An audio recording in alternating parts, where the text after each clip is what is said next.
Hello, everybody. We are so excited to begin this evening. I'm Rabbi Josh Brown from Temple Israel. I'm honored to be able to introduce this night and our three-part series that we begin tonight and will continue for the next 2 Thursdays after tonight as well. We are starting this Black-Jewish relationship between our two communities here in Akron. But we hope that this relationship not only impacts us, but spreads well beyond the two congregations, House of the Lord and Temple Israel, and out into our city, and perhaps even further. I want to say a quick word of thanks to Kathy Baer. Sometimes it takes somebody to start knocking on doors to make things happen. And so many of us have wanted a relationship like this, especially at times that we've seen over these last few years with increased hate, racism, our fear. We have wanted some type of response where we could personally be invested. And Kathy, like so many of us, felt that urge, and she got up and she started knocking on doors to find out who would partner with our community to make this happen. And that all begins tonight. So I hope everyone enjoyed the Shared Legacies film. I know I have watched it twice now and continue to learn from it and to see how it can be a bridge into our future. And that's what we plan to do tonight, is to start walking that bridge. So during the program, if you do have questions, we invite you to use the Q&A at the bottom of the screen, and we will be able to share those questions later on in our program. I want to introduce our panel for this evening. We're very excited to have Dr. Sherry Rogers, who is the director of the film Shared Legacies that we know you all got to see. She is also the president and founder of the Spill the Honey Foundation, and I encourage you to check out their website. And we're just thrilled, Sherry, that you've joined our Akron community for this evening, and we look forward to learning from you. Jolene Lane is the secretary of the board of the Akron Urban League and has built a career in education promoting diversity, equity, and inclusion. And many of you will remember Jolene from her work at the Martin Luther King Day breakfast as she moderated that discussion so wonderfully as well. And finally, we have Lisi Shapiro, the regional director of the American Jewish Committee, often known as the AJC in Cleveland, and the leading global Jewish advocacy organization for the Jewish community nationwide. And so we are thrilled to have these three wonderful speakers and guests with us this evening. I'm going to turn it over to Jolene to start our formal program and our discussion for this evening. Good evening, everyone. Welcome, and thank you so much for joining us as we have this wonderful opportunity to discuss not only the film Shared Legacies, but to hear from the director and talk about how we as a community can join to continue the legacy that they discuss so profoundly in the documentary from more than 50 years ago. Dr. Rogers is with us, and we have a number of questions for her. And we're very proud that she's with us today because we've had this opportunity to have a real example of community in action.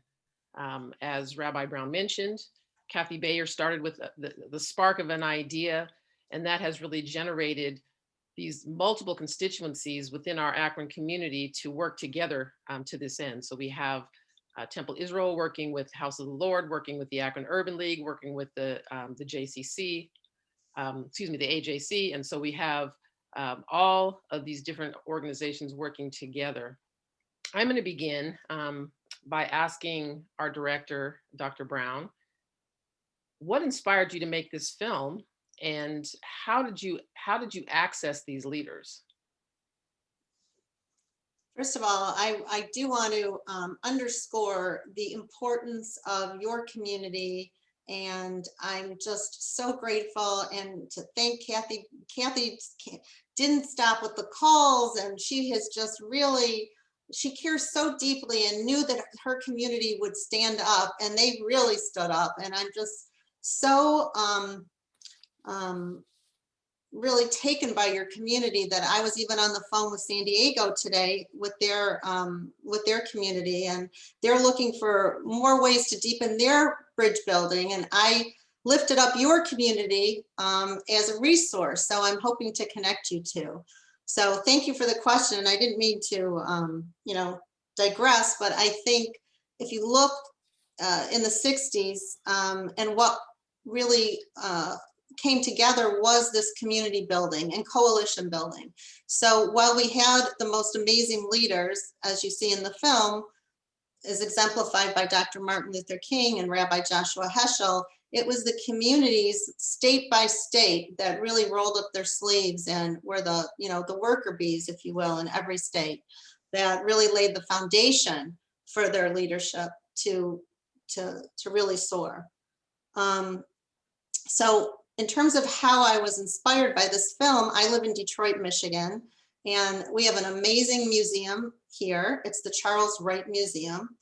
And there was a professor speaking. His name was Dr. Clarence B. Jones. And if you saw the film, he was one of the first people in the film after Lonnie Bunch who said, if the lions don't tell their story, the hunters will get all the credit. And it was very profound because when he was speaking at the museum, it was on a book he had just written, and he was a professor at Stanford. Now he's at USC. University of San Francisco. And he had written a chapter on anti-Semitism, and the book was What Would Martin Say? He could write a book, What Would Martin Say? Because he was his draft speech writer, legal advisor, and confidant from 1961 to 1968.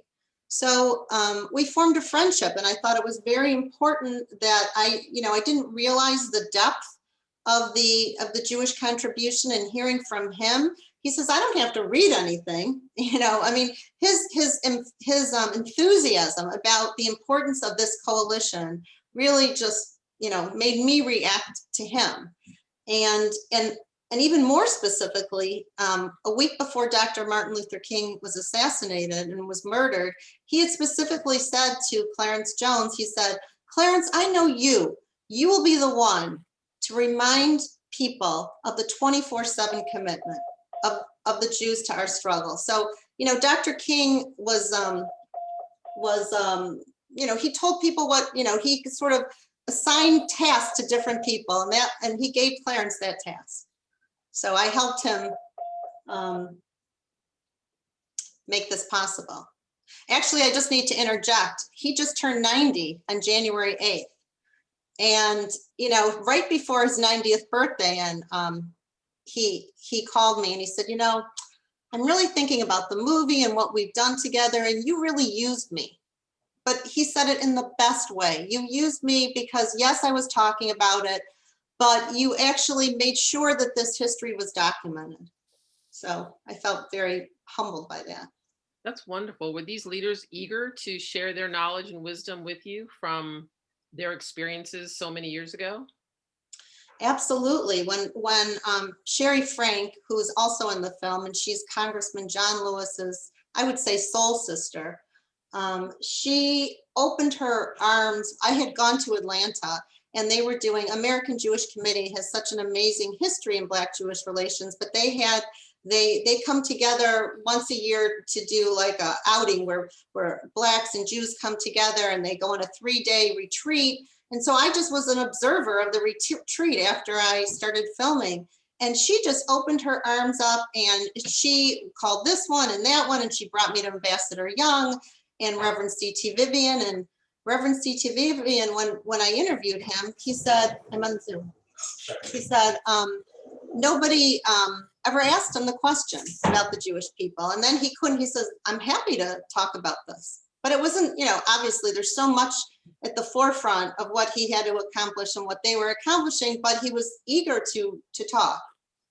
And I have to say that Congressman John Lewis, who rebuilt and revitalized this Black Jewish coalition in the early 80s with Sherry Frank, actually came to the temple in Atlanta with Reverend C.T. Vivian as part of the fundraising efforts for the film. So he really wanted this documented. So it's just a real humbling experience. What year did you start the film? What year did you start your filming and your research? We started in 2015. It was the 50th anniversary from the Selma to Montgomery March. And really, we think that it was so symbolic to really, we decided to use Selma as sort of the bookend of this film, because it really was the place that culminated in people of goodwill who actually transformed the conscience of America. I mean, all people, including the Jewish people, but you see those leis around the people on the 3rd March. That was a reverend who came from Hawaii who brought those leis for everybody to wear on that 3rd March. Sherry, first of all, it's an honor to be here with you and with Jolene and with all of the partners here. I just want to interject that I've now seen the movie, I think, 3 times, and I watched it again last night. And I want to thank you from the bottom of my heart that in watching it, it reaffirms why I do what I do and why we all do the work and why we are here. And so while you were, if you will, a witness to history and you brought history alive for us, it really helps us to understand who we are and why we are here and why the people who have joined us are here. I want to encourage all of our folks who are here that if you have questions, to please use the Q&A function to do so, and we'll get to those in a bit. But Sherry, as you witnessed this and as you documented this, what did you learn about the relationships between the Black and Jewish communities? What was the most important thing, maybe something that surprised you that you had not expected to find? I guess I was surprised by the closeness of the relationships. So as a Jewish woman, I know that Dr. King is revered when it's Martin Luther King's birthday, every single temple. You mentioned Martin Luther King to anybody that I know, and there's this awe. But I didn't realize the depth of the relationship of the Black and Jewish relationship. So I'll give you an example. Rabbi Sugarman, for instance, who was the rabbi after Rabbi Rothschild at the temple. When he tells the story, I didn't include it in the film because you can't put everything in the film. But Hosea Williams, who's one of the more important civil rights leaders in Selma, when he was on his deathbed, he was holding Reverend Jesse Jackson's hand. And they were praying together over Hosea Williams. I mean, I haven't even the chills talking about it. And when Rabbi Sugarman tells the story, it's almost as if he's back there. You see tears in his eyes. And then they were praying, they were at the actual, when he passed on, when he went on. And they were holding hands. And it was story after story like that about the depth of the relationship between so many people in the Black and Jewish community that I think really touched me in a very deep way. Of course, I could go on and on about Congressman Lewis and Sherry Frank and how Sherry Frank took care of Congressman Lewis's son while he was out there pounding the pavement for Congress. And when Congressman Lewis became a congressman, her son was on one knee and his son was on the other. And I mean, just the real intimate relationship. So, this idea of being proximate and what you guys are doing here in Akron, Ohio, it's important. It's like, it can't be just when the bad times come, it's the building and the building of those relationships. So when Ambassador Young was talking about the Black Jewish Coalition, and you see Mrs. Rothschild in the film, who is 93 now, he talks about how her mother was out there helping him. I mean, passing out flyers and doing what he could, having dinner at her home. I mean, just the intimacy was very surprising. And what was the most important thing that you wanted to convey with the film? I guess that I wanted to convey that sometimes we think, we're even all in my own family, my children are so different from each other. I have 3 sons, each son is completely different. But I think most important thing is that it's time that we really recognize, I mean, it's so simple, that human dignity and that each one of us have something to offer to this world needs to be driven home. And that our 2 communities understand what it's like to be branded like cattle. So when you see in the movie men and women, Black men and women having to hold signs that says, I'm a man. Like, think about it. You watch this, and I'm sure you've seen these images before, but if you stop and take a step back and think that a human being in the 60s had to hold a sign that says, I am man, what does that mean? What does that really mean? And today, when folks are saying Black Lives Matter, we can deal with issues, whether it's Israel or this issue and going, but wait a minute, there's still a need to make sure that Black Lives Matter. And it's not a sign, but it is a sign. It's that it's still needed. We haven't really addressed the issue in the way we needed to. And the particular of the Black Lives Matter, Jewish people understand the importance of it. We've built Holocaust museums. We understand the importance of the need for the particular. So, yeah. And I guess just before going back to Jolene, that even though there was a fray in the relationship, the building of the bridges and coming back together is so important, and the underlying values and this need today to rebuild those bridges and to learn about each other's stories, which brings us, I think, Jolene, to history. Indeed, it does. I think one of the most significant and salient things that the film raises is how important it is to know one's history. And having worked with a lot of young people as an educator, that was a very significant piece of the event that we did with the Dr. Martin Luther King Jr. breakfast. We actually did a cross-generational, cross-cultural program in which we had young people interview an elder scholar. And so we had an African-American student interview a rabbi, and we had a young Jewish woman student also interview one of our significant pastors in the local area who actually has been a social justice advocate for many, many years. And so why do you think that the history of this legacy is so important to the current struggles that we have today for racial equity? And how do we educate the next generation about this significant history? Well, I think if you think of the end of the film, if you look to our leaders. When I interviewed Congressman John Lewis, he said, we are all living in fear. He said, but he has to imagine if Dr. Martin Luther King were alive today, he would be pulling together with Rabbi Joshua Heschel for those generations yet unborn. So what does that mean? What does that mean? He understood the importance of their understanding each other's pain and the power of coalition building. And he understood that this divisiveness is a sickness, it's unhealthy. And that their leadership symbolically represents the ability for different communities to really roll up their sleeves and step into other people's shoes.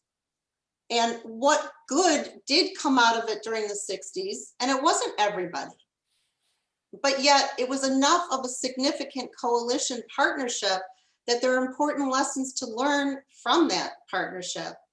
That even if we disagreed, even historically, at certain times, we found common goals to work on then, and we certainly have plenty to work on now.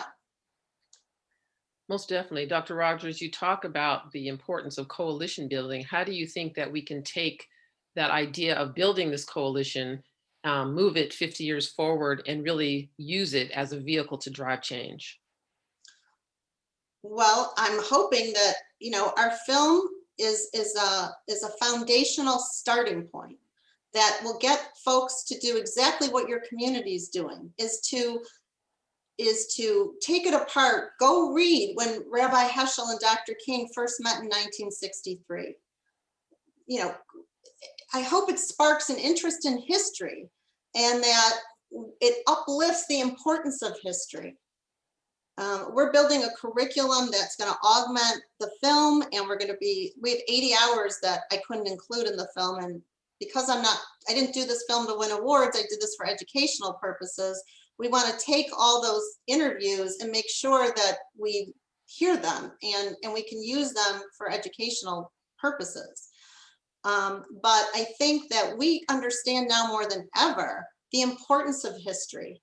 And that how, when you do understand it, it helps to know, it helps guide you to the future. And if your community is an example of, while it was doing good work in coalition building, that now it's going to be catapulted to another level, and that I'm going to connect you to, let's say, San Diego, and that we're going to really say enough is enough. It's time that we, as we move into, the 21st century, diversity, and we're all going to be, needing to rely on each other. So I think, looking at our history and how things can, and how in our history that we were able to transform the conscience of America together. And even though it was Black led, but there was a community out there who understood the importance of being involved and supporting another community. And Dr. King understood it. He understood the beloved community. And it was deeper than just, yes, it was, as far as I learned, there was a strategy. It wasn't just there, he had a strategy. So we need to go back and read Dr. King's books of what it took. It was a strategy. We have to go to the King Center. We have to go to Selma. We have to go to these sites. And I see Selma and the King Center and many of these sites in the South as museums. The land is a museum. So we have to study it. Like the Jewish people go to, it's not about comparison. Like Rabbi Funay will say, it's not about comparing scars. The scars are immeasurably deep. But you do learn from each other and step into each other's pain. So there is some very importance when you go to Auschwitz or when you go to these sites, you feel it. Like Brian Stevenson, he's amazing. He raised money to make sure that there was a lynching museum. So, I think we're living in a time period where history is important. And I think there is something to be learned by the elders. And with all this drug addiction and what goes on, we are living in a difficult time, but at the same time, I think that we all can do our part to make the world a little bit a better place, and it will give each of us more meaning to our own life. Well, I think also that one of the most important things about history is, as you mentioned, there are significant issues that existed 60 years ago, and we're still fighting some of those same struggles. And so in order to learn from the past and carry that forward so that we can sort of be well armed for our current struggles, I think this film is a wonderful tool in that arsenal to help us bring that legacy forward and the wisdom that comes from it in our current struggles. I'm going to turn back to Lisi now. Well, and I think also to remember where we were to be able to see where we're going is important. You mentioned what Congressman Lewis said, but you also had a quote, and I'm going to read how I jotted it down from the then Reverend Warnock, who said, "There's some more bridges to cross, so we got to stand up once again. And while we are inspired by the stories of the past, we dare not stand on our laurels. We must put on our marching boots and get to work." And as we were talking yesterday, we mentioned that he is now a United States Senator from Georgia. elected alongside a young Jewish activist, son of an immigrant, who are in partnership. And that move towards the future is so important. And the building of bridges in the Akron community, across Northeast Ohio, and across the country, if we look to the history that you've so beautifully shown us, and we look to the future, it is in building those bridges of understanding, of respect. What advice would you give to us as we try to learn from one another that came from your experience in talking to not only all of the leaders, but the boots on the ground? Well, I don't know if I would call Zenona Clayton boots on the ground, but when I interviewed her, she talked about when she first came to Atlanta, one of the first sermons of Dr. King she went to at the Ebenezer Church was a sermon called Strength to Love. And she says, like in the movie, she said that Dr. King, he was so great because not only was he a brilliant speaker, but he would draw out, when you're first in love with somebody in the hearts, and he was able to really help you feel what he was trying to communicate. And she was given an assignment to meet with the head of the Ku Klux Klan. Can you imagine that?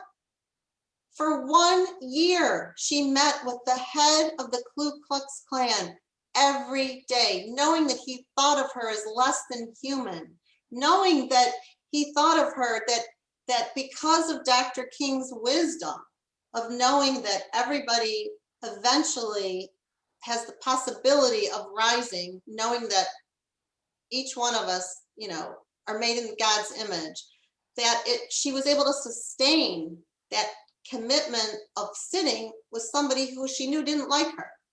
And the importance of building those bridges, even with people who don't like you.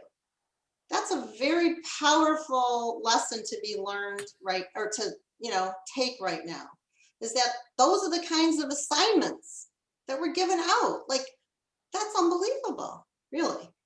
As we are living in this really divisive time, think about what Dr. King had to live with and what kind of messages he was and education he was inspiring in people. And I think it's important that we not only listen to one another, but that we hear one another, that we take all the inspiration, but we know we take the time to learn, to listen, and to build those important bridges. And part of those bridges are through advocacy. Part of them are through action. And so there's so much richness, and I think we're beginning to get some questions about the movie. So I think I'm going to throw it to Jolene to ask our next question about the movie. I'm going to go back to something that you mentioned earlier, Dr. Rogers, about sort of what ended up on the cutting room floor of sorts. You likely have hours and hours of interviews that you did not include in the film. Can you talk a little bit about what you were not able to include, what you might maybe wish you had included, and anything that might lend to another film or a second documentary or a follow-up part 2 to this wonderful work? Thank you for the question. There's so much, but let's see, one that comes to mind is young people are interested in kind of entertainment. And there's a movie actually that's coming out. I don't know if it's the exact title, by Lee Daniels. I think it's the United States government against strange fruit, or the other way around. I interviewed Abe Maripal's son. Abe Maripal was a Jewish man whose parents were escaping Russia, the pogroms. And when he saw that photo, he was a teacher in New York. And when he saw the photo of the 3 black men hung on a tree, he was so disgusted and upset by that he wrote the poem, Strange Fruit.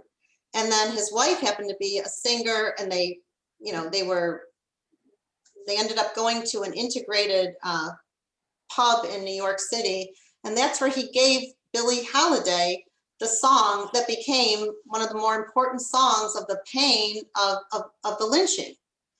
And it's not about for me, it's about that connectivity and how showing all the so many layers of connectivity, even with a song that many wouldn't know that it was a Jewish man's disgust with that horrible picture and how important he thought it was for Billie Holiday to sing the song. You know, I can give other examples. We have Alexis Scott in our film. She's in the film for a very short time, but her father was one of the only Black photographers at Buchenwald. And her story is extraordinary. You know, that here in America, he couldn't drink out of the same fountain as other Black men, but he was they're fighting, you know, abroad.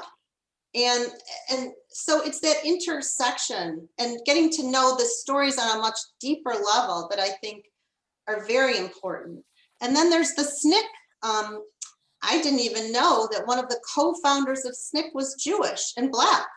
He was from Chicago, and so that's a whole nother story. There's so many stories, especially Black Jews.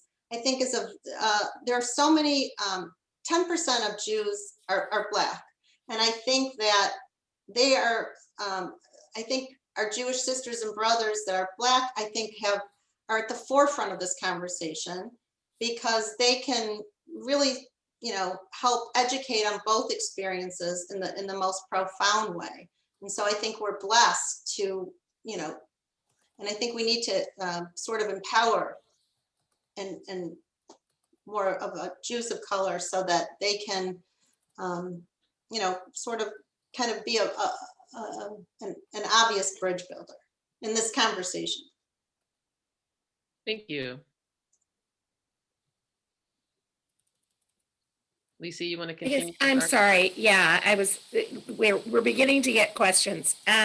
So I guess that sort of as a follow-up to Jolene, but before some of the questions come in, as you look at where we are today, do you plan on continuing the history? I know that with Spill the Honey, that your organization, that you're looking to do curriculum and to teach. And I'm just wondering whether or not, as you see the upheaval from this past year, are you looking to document that as well? Yeah, absolutely. I mean, I think the public lynching of George Floyd by the whole country, I think has, and then with all of us around the world kind of suffocating in our own homes, right? Not knowing who's going to die, who's not going to die. I think, you know, we're at a tipping point in our own community where we're really, you know, starting to, you know, we've stopped in a sense. We're not running, we're not rushing to our activities. So it makes us sort of reflect on who are we as people today. So I think it's important that, you know, that let's say in our organization and Spill the Honey Foundation, we use the arts to promote human dignity on all levels. So there's young people doing rap songs, there's young people doing a newsletter where they look up history on in both communities and present day historical events. And we're going to have young people educate other leaders on college campuses all over the country. I think there is this excitement. I'm hopeful that I think people are really craving connectivity. I think people are craving to have more substance in their life because they're so close to death. I mean, all over, people are dying. I mean, there's two people in our film, I hate to say it, but Rabbi Berman, the Orthodox rabbi from Colombia, who is in the film, his 45-year-old son just died of COVID. Mm. And Reverend Durley, who officiated Reverend C.T. Vivian's funeral, his wife just passed away from COVID. So right in our own film, we have two people whose families are completely forever ruined, really. I mean, by COVID. So I don't think we have time, if you will, to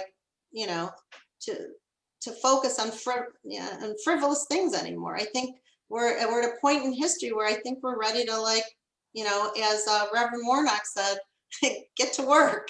Well, and do you think that do you have the desire to document this next phase? Is that something that you Absolutely. would like to do? Yeah, absolutely. I'm already in discussion with Rabbi Funay, and I want to highlight also the twin win of Reverend Warnock and of Senator Ossoff and now Senator Warnock, because whether you're a Democrat or Republican, I think the symbol of that win, and even more importantly, that they didn't have to, like Senator Warnock didn't have to say Rabbi Heschel and Dr. King would be shining down. So I think, and I think Senator Ossoff mentioned the Bible. He used the Bible of Rabbi Rothschild when he was sworn in. And he was So sworn in. they are lifting up on CNN history. They're lifting it up. They're showing the connection. They not only they see the connection, they want to make sure that other people feel it. They're teaching. They're not just walking into Congress. They're marching in. They're praying with their feet into Congress. And before Congressman Lewis passed away, with our own Congresswoman in Michigan, Brenda Lawrence, they created a bipartisan Black Jewish caucus with American Jewish Committee. With AJC. With AJC that is bipartisan. So no matter which side you are on, our communities understand what it's like to be treated as less human.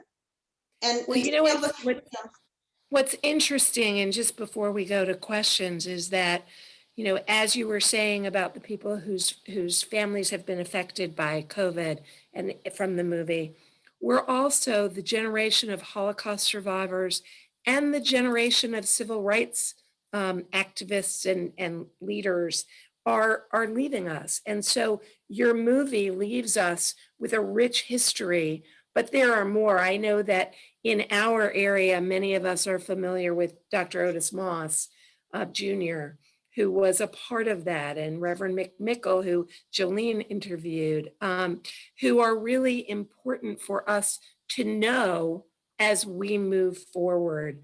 Jolene, anything else from you before we ask Jennifer to give us our first question? Well, I've looked at some of the questions, and some of them tie into the discussion we're already having. Someone has asked if there's they asked exactly how did you go about organizing and curating the material for your film, because of course you mentioned how much you actually were not able to put in.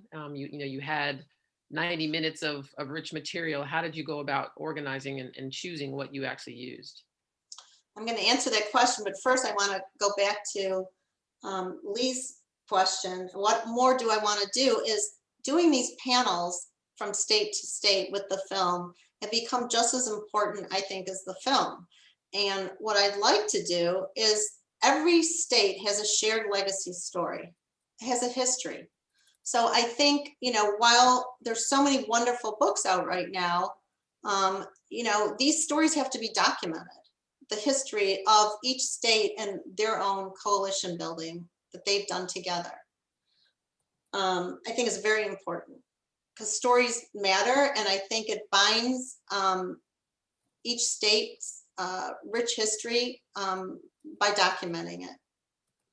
So having said that, the film was, it's like building a house.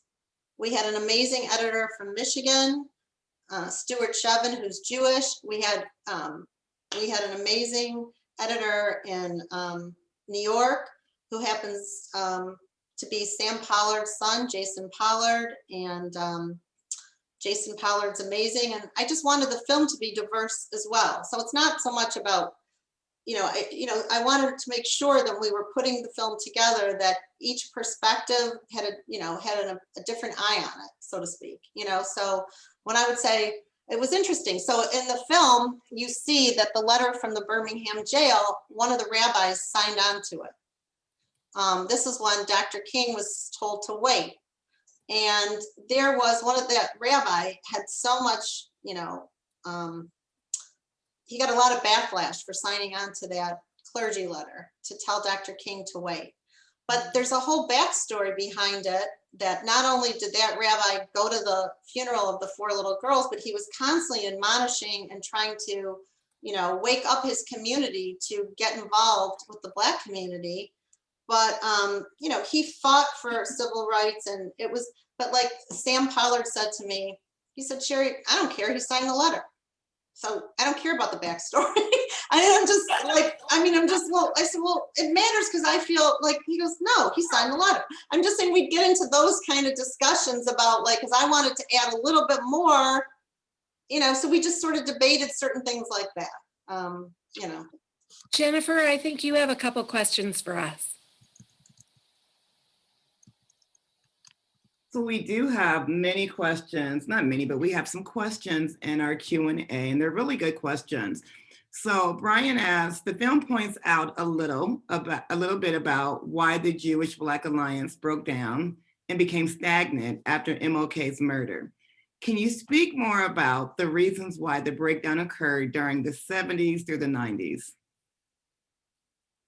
Well, I think I allude to it slightly, is that many of the teachers in New York, for instance, or in other places were Jewish, and the Black community at the time was, you know, they wanted to empower Black power and their identity, and they wanted young people, they wanted their children to see their teacher being Black. They didn't want, not that they didn't respect the Jewish teachers, but they wanted their own, they wanted Black teachers. So there would be a fight with, you know, trying to get the teachers out, or affirmative action. When there was some Jewish students who would fight for, you know, getting into a college, and then, so there was those types of issues that were going on. When there wasn't as many leaders sort of empowering the importance of coalition building with the other, like Dr. King, who used so many of the Jewish prophets like Amos and the Exodus story, so much lifting up that connection that we have between us. And when you had more of the Black Power movement that said, you know, there's no room, you know, it should be, you know, just, you know, we don't want to, we don't need partners. We really want to, you know, as Clarence Jones says, they were kicked out. There was a positive thing for the Jewish community that Dollinger, who writes in his book, is when that happened, it wasn't all negative, because then Jews sort of mirrored what the Black community was doing, and they said, you know, we need to get more involved with Soviet Jewry. Where, you know, we need to like not hide our Jewishness. After the Holocaust, we weren't wearing our kippahs. We're going to put our kippahs on. You know, that there was also, many Jews were also looking at Black leaders in that way, that they took a lot of positive out of that as well. Then there was Israel. I mean, many of the Black intellectuals were using the Zionist movement to empower the Black liberation movement. But after 1967 and after that war, then it sort of changed.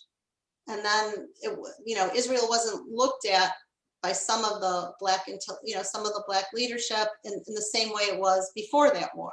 And so that caused a little bit of a disconnect.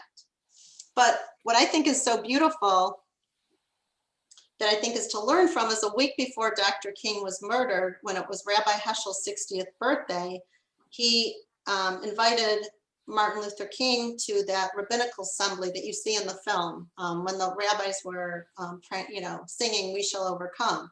But what you don't see in the film is the discussion that took place, and the discussion is really important. So that's therefore when I interviewed the rabbi who actually asked Dr. King the questions, and many of them were tough questions about, like, you know, like about Black anti-Semitism and many different questions, and that, you know, that he was very, that there was this honesty there that has to be, you have to have open dialogue, and they were close enough that Dr. King was open about some of the problems that existed, whether some of the, I don't know, Jewish shopkeepers, some of the Black community felt that, you know, they were being taken advantage of. But at the same time, Dr. King said, but the positive, he always focused on the positive, always outweighed some of the negative issues. So, but he was honest. There was open dialogue. And I think that's what we sort of need now also to learn from. It wasn't Pollyanna. I mean, when you're close, you can kind of tell the truth, and just get out, your differences and break down those barriers. But at the same time, he always focused on, how close we are and how important our allyship is. Thank you for sharing. And Jim asked, a decision to end cooperation for racial equality after Heschel and King's death really set back the movement. Do you truly feel that cooperation can occur again? And does it need one key person from both communities to make it happen? Who do you see those individuals being? Well, first of all, it's already happening. I mean, Senator Warnock and Senator Ossoff, they have raised the bar and then some. There's just recently now a whole celebrity entertainment delegation there. And I'm telling you, just from even doing this, so many Jewish communities that weren't focusing on this Black Jewish coalition like AJC, or maybe some urban communities, maybe some others that weren't doing this along the way, are now starting to and understand the importance of this coalition building. So I'm very hopeful that sometimes it takes this horrible divisiveness and that the Jewish people are definitely being, I think kids on college campuses are afraid, and we need the Black community as much as the Black community needs the Jewish community, and we all need each other. And it's not about comparing, but the Jewish community also needs help with. Just as a shameless plug here, the National Urban League and AJC have partnered together to bring about some of this unity. And in fact, there's a unity week at the end of the year, and I think in October, November, that we've been working on. And we know from our own work across the country that so many communities are coming together, and that there is this shared sense of value, and not only shared sense of value, but that this is the time and this is the right thing to do. And we do things together because of that. Jennifer, I think we've got time for at least one or two more. We have if several you have. questions, so if we can get to a few more, that would be great. So Marty asks, Martin Luther King was an ardent pro-Zionist. Are there any current Black leaders who publicly support the Zionist endeavor, a right to the homeland for the Jewish people? Well, I never like Yes. to speak for other people, but I would say absolutely. I think that, Clarence Jones does. It doesn't mean he's not critical. There's, Jewish people that can be critical, just like there's critical of our American government. But yes, there's that Israel is the Jewish people's homeland. And when you think of the film, or you understand that it was a biblical connection, that I think Dr. King, according to some of the scholars, of course, and Reverend Warnock would be one of them. Not only is he a senator, but he's a reverend. I think would underscore the Israel as the homeland of the Jewish people. Thank you. Next question. Someone asked, there is still a lack of diverse representation in school curriculum. Did the focus on integration of students versus curriculum hinder civil rights advancement? And how has it impacted the relationships that exist between different cultural groups today? I'm sorry, what is, it's a long question. What is the question? I'm sorry. So they were saying that there's a lack of diverse representation in school curriculums, and I kind of speak to what you're doing now. Did the focus on integration of students versus curriculum hinder the civil rights I think advancement? there's a surge. We need to learn. I think right now it's important to learn the history of slavery. Not only is it important to learn our shared history and what we did together to overcome the civil rights movement. I think there's an awakening in learning, about how Blacks were, Jews came here willingly, escaping something, but Blacks were brought here as slaves. So, I'm just saying, I think we all, I think there's an awakening. I don't know if I'm answering your question, but I think there's an awakening to the importance of learning history, our own individual history, but our own shared history. And I think it's an exciting time to be, you know, for education, because there is this awakening of the importance of history. Thank you. Was that answering your question? I'm not sure. That was a question from the field, from just our participants. There's lots of questions around where can we see the film? Might the film be shown on PBIS? How can they share the film with other people? Can you give us some insight? Well, right now, you have to sort of rent the film state to state. I'm hoping to sort of kind of update the end of the film, given the kind of contemporary history. So we'll see what happens there before it gets seen all over the country theatrically, because I think it would almost be a shame not to sort of, you know, contemporize what's happened. Since who would have known, even when I interviewed Reverend Warnock, I mean, he was the Reverend Warnock from Ebenezer Church. I didn't, you know. So we're still sort of teetering with, you know, do we want to kind of contemporize the ending? But at the same time, we have to keep the integrity of the film as a history record.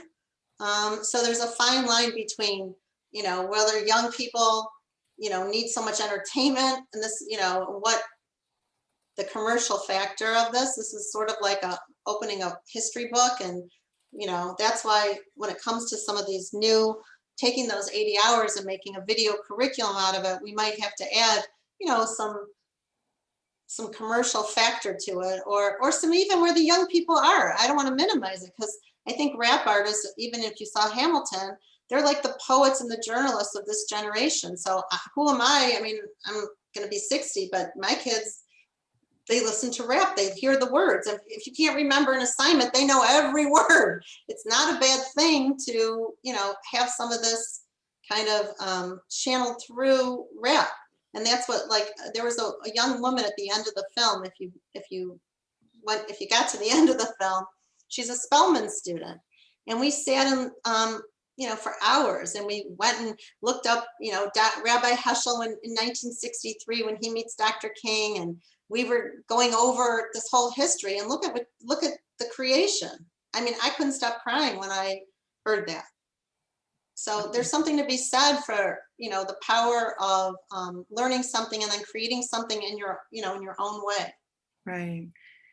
Last question. Are there any recommended readings that you would suggest to educate us further about Jewish-Black relationships? Well, now this isn't a plug, because this is actually work. It's go to spillthehoney.com, because that's what we're doing. If you go there, there's books on the subject matter. There's a newsletter that you can join. You can help create the newsletter with us. Look up facts of history, of our shared history and what's going on today. So that's one way that you can, that we sort of want to be, and then all these different panels, we're going to kind of aggregate to our foundation, so that each panel you can learn from. And you guys, I'm so grateful for the focus on me, but sometimes I would welcome you to invite one of the people from the film to one of your next panels, or I can make some other suggestions, because you know, while this is terrible what's going on with COVID, I think this is a really important educational way to, like, bring communities together, but also learn more that you don't get when you're at some big fancy event like we used to have, where we're eating and you don't have the time to really unpack the way you can this way. So as your community is continuing in this discovery and deepening of your own Black Jewish partnerships, I welcome and I'm happy to connect you to as many people that you can kind of do what you did, that great intergenerational event for Martin Luther King that you did. It was, I mean, I sat and watched it. It was fantastic. And I'm learning from you as well. I'm thinking, God, we've never done that. That is brilliant. I love that. So I'm just saying, like, we're here to learn from each other. And I think we're at the point, that's the whole name, Spill the Honey. Is the idea is the more you give and give away, you don't lose anything. By sharing, you gain. And we're at a point in history where we need to like share resources. And that was the point of the civil rights movement. It was sort of about the idea of gift giving. It's, when you give the gift, you gain from it, and not in a selfish way, but in a healthy way. Sherry, Jolene, I don't know if you want to also jump in, but Sherry, I feel like we could talk to you for hours and hours, and we could learn from one another, and we could go forward, and we could really, through these conversations and these building of bridges, make a difference in our world. And I think that's important for all of us. So on behalf of Jolene and I, thank you. Thank you to Kathy for having us in. I know that the Urban Thank you, League and Kathy. AJC, Thank you. I I know didn't that- interrupt you, but I forgot. I know that the Urban League and AJC look forward to working with the synagogue and with the church and with others. I want to also just say a thank you to Kylie and to Rachel, who did the back end of this. And Jolene, if you want to throw something in, and then we can go to Pastor Blake to close us out for the evening. But thank you, Sherry. Most definitely. I just want to let you know how grateful we are for you sharing this work. I know that, a work of this magnitude has to have become your baby at some level. And so we're really, really grateful that you shared it with us. I think it's been a wonderful catalyst for work in our community that's just now beginning. And so I know many of the people who are participating in this call. We have now 2 more weeks of events that are going to be part of this initiative. And so we just truly appreciate the fact that we could use your film as a tool to instigate work that I think is going to go on for years, frankly. So thank you so much. I also want to say a thank you to those at the Akron Urban League who have been helpful in this. Jennifer Ross, who has been with us all the way in all of the meetings and organizing of this event, and others, and everyone else who's been part of this wonderful event.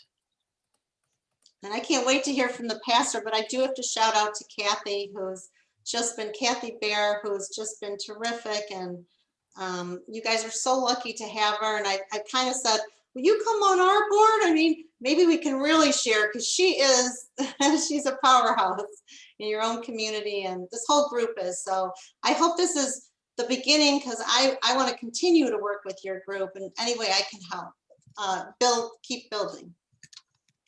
Reverend? Yes, thank you so much. This has been such a rich conversation and dialogue. I am grateful to have been a part of it. We have a great program still coming up with a couple more weeks left. But before I give you the time and date for the next one, I just want to also say thank you to Dr. Sherry Rogers and Jolene and Lisi Sapiro and Josh Brown for getting us going, Rabbi Brown. And we are just so excited that you have made the decision to join us in this journey together of building unity and building bridges between our cultures. Next Thursday at 7 p.m., I believe you can use the same link that you used today. There will be a conversation and a panel that will deal with religion's role in Black and Jewish relations.